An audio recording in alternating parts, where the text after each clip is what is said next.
Whisper of the Heart, Episode 6, Echoes from the Basement. The closer you get to the truth, the darker it's get. Emily had always believed stories could save people, but this only felt like it was slowly swallowing her whole. And yet, she couldn't stop turning the pages. The next morning was different. No rain, no phone calls, no signs of black car, but that silence didn't feel safe. It felt staged. Lucas hadn't gone back to his apartment. He was still on her couch, fast asleep, one hand wrapped tightly around the jacket he always carried. Emily stood at her window, watching the street below. Her phone buzzed. A message from an unknown number. If you want the truth to get the place it started, ask about the basement. Her hand shook. Basement? Emily turned to Lucas, who had just woken up. I got another message, she said, handing him the phone. His expression hardened. This has to stop, he muttered. They trying to pull you in deeper. Emily didn't blink. Then let's go to all the way in. Lucas was hesitant, but he agreed. Together, they made the trip to Ashes Hills. The drive was quiet, the road wound through trees that looked like they hadn't changed in years. The town itself was small, quieter than Emily had imagined. A few closed shops, faded paints, shadow that stretched too long. Lucas led her to the house where the fire had happened, or what was left on it. The structure had been rebuilt in parts, patched together with new wood and old scars. But the basement door still remained, rusty, bolt shut. Lucas broke the lock. They stepped inside. The basement smelled like dust and rot. Emily held a flashlight as they moved carefully through old furniture and broken crates. At first, nothing seemed strange until Lucas stopped. He stared at a wall.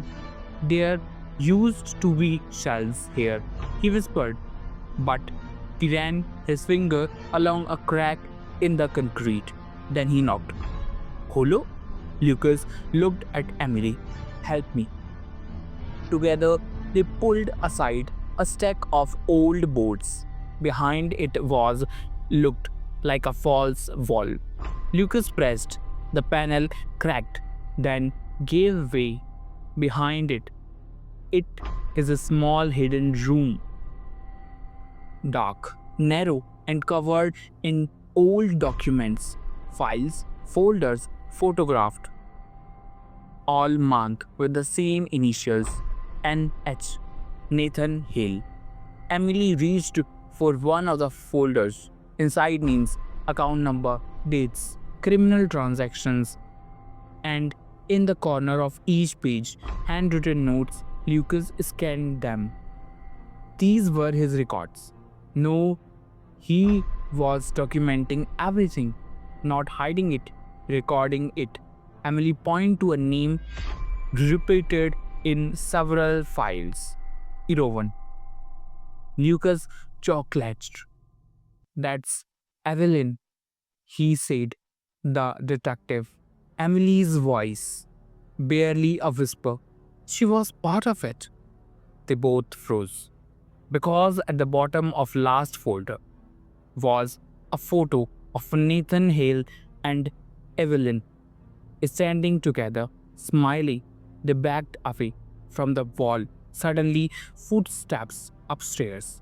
Lucas grabbed Emily's hand. Someone's here. They turned off the flashlight, hid behind a support beam. The basement's door creaked open. A figure stepped in, flashlight in hand. Not police, not Evelyn, the man from the black car. He looked around slowly, carefully. Lucas whispered, "He have to move now." They crawled toward the far corner where a broken window let in a silver of light. Lucas smashed the glass with a piece of brick. Emily slipped out first, hands scrapped. Then Lucas. They run. They didn't stop until they reached the car. Troy screeched as they drove away. Behind them, the house began to burn, smoke curling up into the sky like a final warning.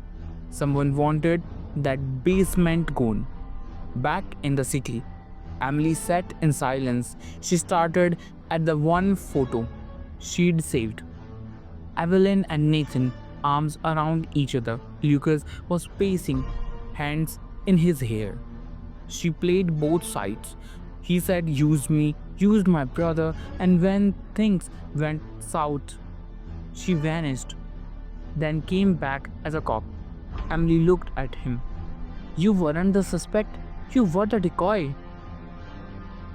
Lucas stopped pacing and slowly nodded. That night, Emily returned to her journal. There's no such thing as safe anymore, only truth.